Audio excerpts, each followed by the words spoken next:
Hello guys, کیسے ہیں آپ لوگ؟ تو دوستوں یہ ہے یو پی بورڈ کی کلاس 10 کی بک ہے یہ، اور یہ جو ہے خالی چیپٹر خالی ہے، ٹھیک ہے، جس کے رائٹر یا مصنف کہہ سکتے ہیں مولوی عبدالحق صاحب ہیں، ٹھیک ہے۔ تو دیکھتے ہیں کہ اس میں خالی صاحب کے بارے میں مولوی عبدالحق صاحب نے کیا کہا ہے، ٹھیک ہے۔ مجھے اپنے زمانے کے نامور اصحاب بولتے ہیں صاحب کا پلورل فارم یعنی جمع، ٹھیک ہے، اور اپنی قوم کے بڑے شخصوں سے ملنے کا اتفاق ہوا ہے۔ اب یہاں پہ یہ ورڈ شخصوں ہے، ویسے اشخاص بھی ہو سکتا ہے لیکن شخصوں بھی چلتا ہے اردو میں، جیسے لفظ کا الفاظ ہوتا ہے تو الفاظ کی جگہ پہ ہم لفظوں کہہ دیتے ہیں تو وہ بھی چلتا ہے دوستوں۔ لیکن مولانا خیالی جیسے پاک سیرت یعنی بہت اچھے مورال ویلیوز والے، بہت اچھے اخلاق والے اور خصائل کا بزرگ مجھے ابھی تک کوئی نہیں ملا۔ نواب عماد الملک فرمایا کرتے تھے کہ سر سید کی جماعت میں بحیثیت انسان کے مولانا خیالی کا پایہ بہت بلند تھا۔ تو نواب عماد الملک صاحب جو کہ یونیورسٹی کے ایک طرح سے دان کرتاؤں میں ان کا نام رہا ہے، انہوں نے بہت بڑی زمین بھی ہے نا دی ہے یونیورسٹی میں بننے میں، علی گڑھ مسلم یونیورسٹی کی بات کر رہا ہوں میں۔ تو انہوں نے کہا ہے کہ یہ انسان کی حیثیت سے بہت بڑی ایک شخصیت رہی ہے، بہت ہے نا، پایا بہت بلند تھا، یعنی بہت عزت اور شان والے شخص تھے، ہے نا۔ اس بات میں سر سید بھی انہیں نہیں پہنچتے تھے، کہنے کا مطلب یہ ہے کہ حالانکہ سر سید احمد خان کی وجہ سے علی گڑھ مسلم یونیورسٹی کا وجود آیا دنیا میں، تو یہ کہتے ہیں کہ ان سے بھی بہت بڑا مطلب مرتبہ ہے، کس سے؟ سر سید احمد خان سے بھی بڑا مرتبہ ہے خیالی صاحب کا، ٹھیک ہے۔ اور یہ اپنے آپ میں بڑی بات ہے، اتنی بڑی تعریف کرنا۔ جن لوگوں نے انہیں دیکھا ہے یا جو ان سے ملے ہیں وہ ضرور اس قول کی تصدیق کریں گے، یعنی اس بات کی کو ویریفائی کریں گے، ٹھیک ہے۔ خاکساری اور فروتنی خلقی تھی، اس قدر بڑے ہونے پر بھی چھوٹے بڑے سب ان کے حسن اخلاق کے مداح رہتے تھے، یعنی سب ان کی جو ان کا ملنساریت جو تھی ان کے اندر، ہے نا، اور ان کا جو حسن اخلاق تھا، یعنی بہت اچھے سے ملتے تھے، بہت اچھا اخلاق تھا، اس کی وجہ سے سب ان کے مداح تھے۔ مداح بولتے ہیں عاشق تھے، ان کے چاہنے والے تھے۔ ان کا رتبہ بڑا تھا مگر انہوں نے کبھی اپنے آپ کو بڑا نہ سمجھا۔ بڑوں کا ادب اور چھوٹوں پر شفقت تو وہ کرتے ہی تھے، لیکن بعض اوقات وہ اپنے چھوٹوں کا بھی ادب کرتے تھے۔ تو دوستوں یہ سب ورڈ ہیں، بہت ایزی ہیں۔ شفقت یعنی محبت کرتے تھے چھوٹوں سے، اور بڑوں کا ادب یعنی عزت کرتے تھے بڑوں کی، ٹھیک ہے۔ طالب علمی کے زمانے میں ایک بار وہ جب علی گڑھ میں مقیم تھے، یعنی علی گڑھ میں جب وہ رہے تھے، یعنی رہائی انہوں نے کی تھی، وہاں پہ رہے تھے کچھ دن یا جو بھی دن رہے، میں اور مولوی حمید الدین مرحوم ان سے ملنے گئے تو وہ سر و قد تعظیم کے لیے کھڑے ہو گئے، یعنی سر سے پاؤں تک انہوں نے عزت میں ہمارے کھڑے ہو گئے، اور ہم دل میں بہت شرمندہ ہوئے۔ مولوی حمید الدین نے کہا بھی کہ آپ ہمیں تعظیم دے کر محجوب کرتے ہیں۔ محجوب مطلب ہوتا ہے شرمندہ، ٹھیک دوستوں۔ فرمانے لگے کہ آپ لوگوں کی تعظیم نہ کروں تو کس کی کروں؟ آئندہ آپ ہی تو قوم کے ناخدا ہونے والے ہیں۔ ناخدا ہونے والے ہیں یعنی جو آپ نے دیکھا ہوگا ناؤ جو چلاتا ہے نا، تو ناؤ کے کھویا کو یا ناؤ کے چلانے والے کو، جو پانی میں ناؤ چلتی ہے نا، اس کو ہم ناخدا بھی کہتے ہیں دوستوں۔ آل انڈیا مسلم ایجوکیشنل کانفرنس کے مشہور سفیر مولوی انوار احمد مرحوم کہتے تھے کہ ایک بار وہ پانی پت گئے، جاڑوں کا زمانہ تھا، اندھیرا ہو چکا تھا، اسٹیشن سے سیدھے مولانا کے مکان پر پہنچے۔ دالان کے پردے پڑے ہوئے تھے۔ دالان یعنی کہ جب کمرے میں مین گیٹ سے داخل ہوتے ہیں تو ایک باہر کا حصہ ہوتا ہے، برآمدہ ٹائپ کا، اسے ہم دالان ہی کہہ سکتے ہیں، ٹھیک ہے۔ انہوں نے پردہ اٹھایا اور جھانک کر دیکھا، مولوی صاحب فرش پر بیٹھے تھے اور سامنے آگ کی انگیٹھی رکھی تھی۔ انہیں دیکھ کر بہت خوش ہوئے اور اٹھ کر ملے اور اپنے پاس بٹھا لیا۔ مزاج پرسی کے بعد یعنی ان کے حال چال پوچھنے کے بعد کچھ دیر ادھر ادھر کی باتیں ہوتی رہیں۔ اس کے بعد کھانا منگوایا۔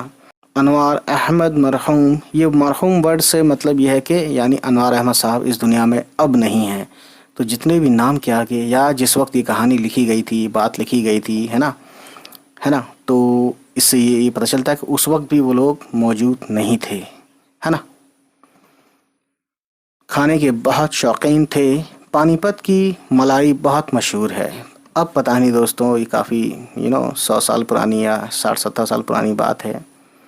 ان کے لیے ملائی منگوائی، کھانا کھانے کے بعد کچھ وقت بات چیت میں گزرا، پھر ان کے لیے پلنگ بچھوا کر بستر کر دیا اور خود آرام کرنے کے لیے اندر چلے گئے۔ یہ بھی تھکے ہوئے تھے، پڑھ کر سو رہے، یعنی سوتے چلے گئے، نیند آ گئی مطلب۔ مولوی انوار احمد کہتے تھے کہ رات کے 12-1 بجے انہیں ایسا محسوس ہوا کہ کوئی شخص ان کی رضائی کو آہستہ آہستہ چھو رہا ہے۔ انہوں نے چونک کر پوچھا، کون؟ مولوی صاحب نے کہا، میں ہوں، آج سردی زیادہ ہے، مجھے خیال ہوا کہ شاید آپ کے پاس اوڑھنے کا سامان کافی نہ ہو۔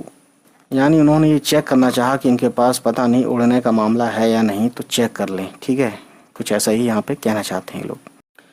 تو کمبل لایا تھا اور آپ کو اڑھا رہا تھا، ٹھیک ہے، اور اسی اڑھانے کی وجہ سے جو چھون ہوئی وہ اس سے جگ گئے تھے، ٹھیک۔ انوار احمد صاحب کہتے تھے کہ مجھ پر ان کی اس شفقت بولتا ہے محبت، پیار، محبت، شفقت کا ایسا اثر ہوا کہ عمر بھر نہیں بھول سکتا۔ مہمان کے آنے سے، اور اکثر ایسا ہوتا تھا، وہ بہت خوش ہوتے تھے اور سچے دل سے خاطر تواضع کرتے تھے اور اس کے خوش رکھنے کی کوشش کرتے تھے۔ تو دوستوں، مہمان سے خوش ہونا بھی ایک بہت اچھی عادت میں شمار کیا جاتا ہے، ٹھیک ہے، شمار کرنا یعنی گنا جاتا ہے، ٹھیک۔ مولانا بہت ہی رقیق القلب تھے، وہ دوسرے کی تکلیف کو دیکھ کر بے چین۔ رقیق القلب یعنی بہت ملائم دل کے تھے، ایک طرح سے مان کے چلیے، ویسے رقیق کا مطلب ہوتا ہے لیکوڈ ہو جاتے تھے، اور جہاں تک اختیار میں ہوتا یعنی ان کے بس میں ہوتا، اس کے رفع کرنے یعنی اس کو دور کرنے کی کوشش کرتے تھے۔ یعنی کیا دور کرنے کی کوشش کرتے تھے؟ ان کی تکلیف۔ سامنے والا اگر تکلیف میں ہوتا تھا تو یہ چاہتے تھے کہ ان کی تکلیف دور ہو جائے دوستوں۔ حاجت مندوں کی حاجت مندوں یعنی ضرورت مندوں، نیڈی پیپل، حاجت مندوں کی حاجت روا کرنے میں بڑی فراخ دلی سے یعنی بڑے دل سے کام لیتے تھے۔ باوجود یہ کہ ان کی آمدنی قلیل تھی، قلیل مطلب کم ہونا، یعنی ان کی آمدنی کم تھی، اس کے باوجود بھی وہ دوسروں کی مدد کرتے تھے، لیکن اپنے پرائے خصوصاً مصیبت زدہ لوگوں کے ساتھ سلوک کرتے رہتے تھے۔ یعنی سبھی کے ساتھ جو بھی پریشان حال ہوتا تھا، چاہے اپنا ہوتا تھا چاہے پرایا ہوتا تھا، سب کی وہ مدد کرتے تھے۔ یہ اپنے آپ میں بہت بڑی بات ہے دوستوں، ہے نا۔ سفارشیں کر کے لوگوں کا کام نکالتے تھے، اس میں بڑے چھوٹے کی کوئی تخصیص نہ تھی، یعنی کوئی فرق نہیں تھا کہ چھوٹا ہے یا بڑا ہے، یا مطلب، ہے نا۔ با مروت یعنی مروت کے ساتھ، ہے نا، ایسے تھے کہ انکار نہیں کر سکتے تھے۔ اس قلیل آمدنی پر بھی حاجت مند ان کے ہاں سے یعنی ان کے یہاں سے محروم نہیں جاتے تھے، یعنی ان کے یہاں سے خالی ہاتھ نہیں جاتے تھے، ٹھیک ہے۔ تعصب ان میں نام کو نہ تھا، یعنی جو وہ ہوتا ہے نا جانبدارانہ، یعنی کسی کو زیادہ چاہنا یا کسی کاسٹ کو لے کر، کسی کے نام کو لے کر یا کسی کے ریلیجن کو لے کر بیسڈ نہیں تھے وہ، ہے نا، سب کے لیے برابر تھے۔ ان میں نام کو نہ تھا یعنی بالکل نہیں تھا۔ ہر قوم و ملت کے آدمی سے یکساں یعنی برابر خلوص اور محبت سے پیش آتے تھے، ٹھیک۔ محبت تو جانتے ہیں آپ، خلوص کا مطلب ہوتا ہے دوستوں کہ حقیقی محبت یا سچا لگاؤ، یا خلوص کا دوسرے میننگ میں ہے دلی تعلق یا اخلاص یا صداقت یا پاکیزگی، ٹھیک ہے نا۔ تو یہ سب چیزیں ہیں، سمجھ رہے ہیں آپ۔ ہندو مسلم اتحاد یعنی ہندو مسلم یونٹی کے بڑے حامی تھے، یعنی بہت چاہتے تھے کہ ہندو مسلم ایکتا بنی رہے۔ جب کبھی ہندو مسلم نزاع کا کوئی واقعہ سنتے تھے تو انہیں بہت رنج و افسوس ہوتا تھا، ٹھیک ہے، یعنی کوئی بھی ایسی بات سنتے تھے جس میں ہندو مسلم والی بات آ رہی ہے تو انہیں بڑا افسوس، بڑا دکھ ہوتا تھا۔ تحریر و تقریر میں تو کیا، نج کی اور بے تکلف کی گفتگو میں بھی ان کی زبان سے بھی کوئی کلمہ ایسا سننے میں نہیں آیا جو کسی فرقے کی دل آزاری کا باعث ہو۔ یعنی نہ انہوں نے کبھی ایسا لکھا کہ کہ کسی فرقے کی طرفداری ہو زیادہ یا کسی کی کم ہو، نہ ہی انہوں نے بولنے میں تقریر یعنی بولنے میں کبھی ایسا بولا، نہ لکھنے میں کبھی ایسا لکھا، ٹھیک ہے، کہ کسی کے دل آزاری یعنی کسی کا دل دکھے، بلکہ اگر کوئی ایسی بات کہتا تو برا مانتے اور نصیحت کرتے تھے، ہے نا، یعنی کو صلاح دیتے تھے کہ ایسی بات نہیں کرنی چاہیے۔ بے تعصبی کا وصف انہی لوگوں میں پایا جاتا ہے جن کی طبیعت میں انصاف ہوتا ہے۔ تو یہ کہتے ہیں کہ نان کمیونل یا جو تعصب کرتے ہیں، ہے نا، جو تعصب نہیں کرتے یعنی بے تعصبی کا جو وصف بولتے ہیں کہ خصوصیت یا خوبی انہی لوگوں میں پایا جاتا ہے جو جن کی طبیعت میں، جن کے مزاج میں، جن کے نیچر میں، ہے نا، انصاف کرنا ہو، ٹھیک ہے، جسٹس ہو۔ نام و نمود چھو کر نہیں گیا تھا، ورنہ شہرت وہ بد بلا ہے کہ جہاں یہ آتی ہے کچھ نہ کچھ شیخی آ ہی جاتی ہے۔ یہ کہتے ہیں کہ ان کا اتنا نام ہونے کے باوجود بھی ان کے اندر گھمنڈ والی کوئی چیز نہیں تھی، ہے نا۔ ہمارے شاعروں میں تو تعلی عیب ہی نہیں رہی بلکہ شیوا ہو گئی ہے، یعنی کہتے ہیں شاعروں میں جو ہے تعلی یعنی گھمنڈ یا شیخی، کہتے ہیں کہ جو شاعر ہیں ہمارے یہاں ان کے یہاں تعلی اب عیب نہیں، یعنی برائی نہیں ہے، شیخی جھاڑنا کوئی برائی نہیں ہے، بلکہ شیوا ہو یعنی دستور ہو گیا ہے، یہ عام بات ہو گئی ہے، چلن ہو گیا ہے، ٹھیک ہے۔ وہ سیدھی سادی باتیں کرتے تھے اور جیسا کہ عام طور پر دستور ہے یعنی جو نیچر ہے یا جو چلن ہے، ویسے دستور کا مطلب قانون بھی ہوتا ہے دوستوں، باتوں باتوں میں شعر پڑھنا، بحث کر کے اپنی فضیلت جتانا یعنی اپنی بڑی باتیں بتانا، اپنی بڑائی کرنا، اور اشارے کنائے میں یعنی اشارے میں دوسروں کی تحقیر اور درپردہ اپنی بڑائی دکھانا ان میں بالکل نہ تھا، یعنی جو دوسروں کو نیچا بھی دکھاتے ہیں اور اپنی بڑائی بھی کرتے ہیں وہ اس ٹائپ کے نہیں تھے بالکل، ہے نا، یہی کہنا چاہتے ہیں، ٹھیک ہے۔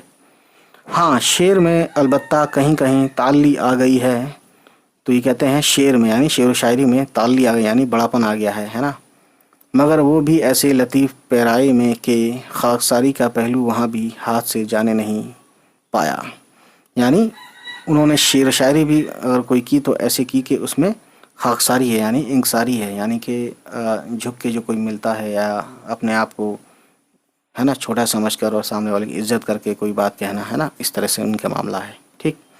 تو خاکساری کا مطلب ہوتا ہے کہ ہمبلنیس، ہے نا، مثلا ابھی یہ مثال کے طور پہ وہ ہے، یہاں پہ شعر پڑھیں گے ہم، ٹھیک ہے۔ تو یہ جو ورڈ ہے ہیچ، گرچہ حالی اگلے استادوں کے آگے ہیچ ہے، ہیچ نہیں کہنا ہے نا، کاش ہوتے ملک میں ایسے ہی اب دو چار ہیچ۔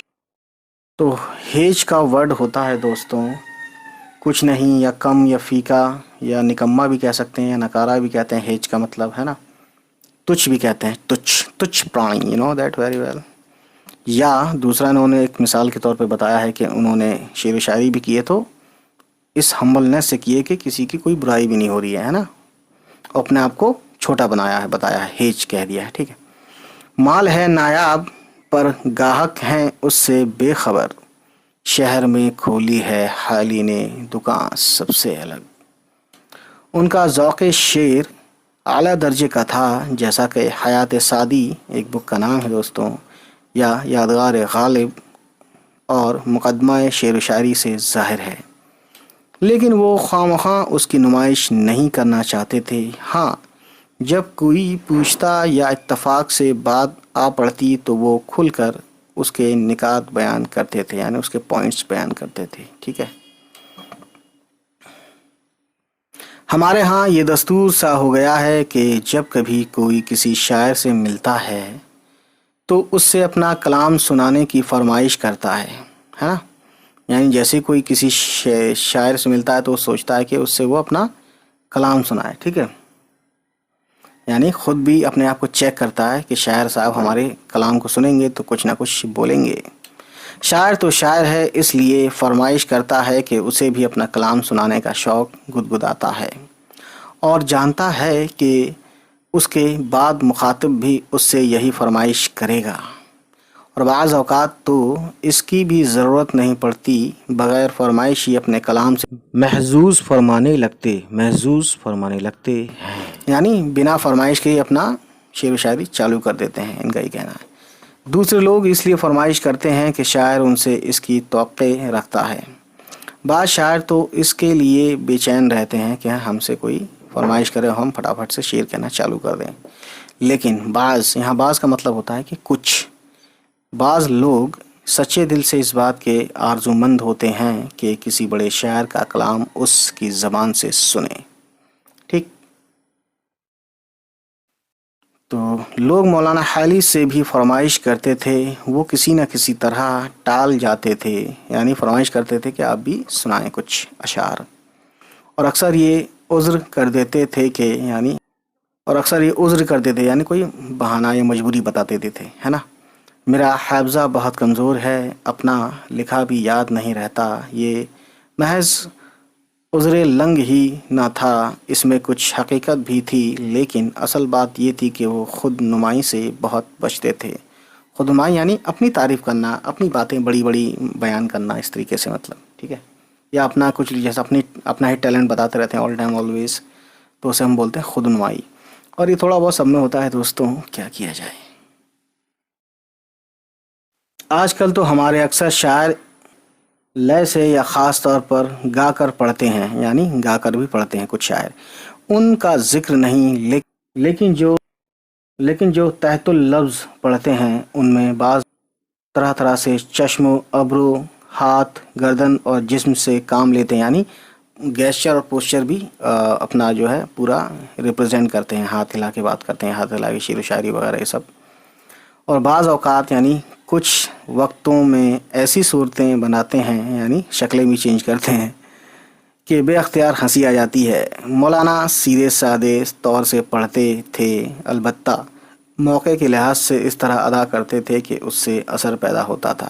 حالانکہ یہ چیزیں بہت ضروری بھی ہے دوستوں، لیکن وقت کے ساتھ اور ڈیمانڈ کے ساتھ ہاتھ اوپر لے آنا، نیچے لے آنا، ہوا میں اڑانا، ہے نا، یہ بھی ضروری ہوتا ہے، جیسا ہے کہتے ہیں کہ وہ بھی ایسا کرتے تھے، لیکن ضرورت کے حساب سے، تاکہ اثر پیدا ہو جائے ان کی باتوں میں۔ ایک بار علی گڑھ کالج، یعنی یہاں علی گڑھ کالج سے مطلب علی گڑھ مسلم یونیورسٹی، مسلم بولتے ہیں یورپین انگلش، اس لیے کبھی کبھی مسلم کا مسلم ہو جاتا ہے میرے منہ سے، علی گڑھ مسلم یونیورسٹی یعنی علی گڑھ کالج میں محمدن ایجوکیشنل کانفرنس کا سالانہ جلسہ تھا، یعنی جو اینولی ہے نا۔ مولانا کا مزاج کچھ علیل تھا، یعنی کچھ تھوڑا سا خراب تھی طبیعت یا بیمار ٹائپ کے۔ انہوں نے اپنی نظم پڑھنے کے لیے مولوی وحید الدین سلیم صاحب کو دی، جو بلند آواز مقرر اور پڑھنے میں، مقرر یعنی جو بولتے ہیں تیز آواز، مقرر یعنی پڑھنے والا، اور بلند آواز یعنی جس کی آواز پڑھنے میں یا بولنے میں تیز ہو اور پڑھنے میں کمال رکھتے تھے۔ سلیم صاحب ایک ہی بند پڑھنے پائے تھے کہ مولانا سے نہ رہا گیا، نظم ان کے ہاتھ سے لے لی اور خود پڑھنی شروع کی۔ ذرا سی دیر میں ساری مجلس میں کوہرام مچ گیا، ٹھیک ہے۔ سر سید تو خیر اس زمانے میں مورد لعن طعن تھے ہی، اور ہر کس و ناقص ان پر منہ آتا تھا، یعنی ہر ان کی مطلب برائی کرتا تھا، جو بھی تھا۔ آپ جانتے ہیں اس وقت جب سر سید خان انگلش کی ایجوکیشن کی بات کرتے تھے تو اس وقت کچھ مفتی لوگوں نے یا کچھ اور بھی لوگوں نے ان پہ فتوے وغیرہ بھی ڈالے تھے، تو اس خیر یہ سب باتیں اس وقت فیمس ہو گئی تھیں، لیکن بعد میں وہ سالو ہو گئیں، ہے نا۔ پر منہ آتا، لیکن اس کے بعد جس پر سب سے زیادہ اعتراضات کی بوچھار پڑی وہ خالی تھے، یعنی سر سید خان کے علاوہ ان کی بھی خوب لوگ برائی کرتے تھے، جو علماء کرام تھے یا جو بھی تھے، سب نہیں کچھ، ٹھیک ہے۔ ہر وہ شخص جس کا تعلق سر سید احمد خان سے تھا یوں ہی مردود سمجھا جاتا تھا، یعنی شیطان سمجھا جاتا تھا۔ ایک زمانہ ایسا بھی گزرا ہے دوستوں، ٹھیک ہے، اس پر ان کی شاعری جو عام رنگ سے جدا تھی اور نشانہ ملامت بن گئی تھی، اور مقدمہ شعر و شاعری نے خاصی آگ لگا دی، یعنی شعر و شاعری کا مقدمہ، ایک شاعری ہوگی یا جو بھی ہوگی کتاب، ہے نا، کہنے کا مطلب کہ انہوں نے آگ لگا دی اس زمانے میں۔ اہل لکھنؤ یعنی لکھنؤ کے رہنے والے اس معاملے میں چھوئی موئی سے کم نہیں، وہ معمولی سی تنقید کے بھی روادار نہیں ہوتے، یعنی وہ ذرا سے بھی ان کوئی برائی یا کوئی ان کی کمی بتاتا ہے تو بھڑک جاتے ہیں، ایسا کچھ کہنا چاہتے ہیں نا۔ انہیں یہ وہم ہو گیا تھا کہ یہ ساری کارروائی انہی کی مخالفت میں کی گئی ہے، پھر کیا تھا، ہر طرف سے نکتہ چینی اور طعن و تعریض یعنی برائی وغیرہ، طعنے وغیرہ کی صدا آنے لگی، یعنی کی آواز آنے لگی۔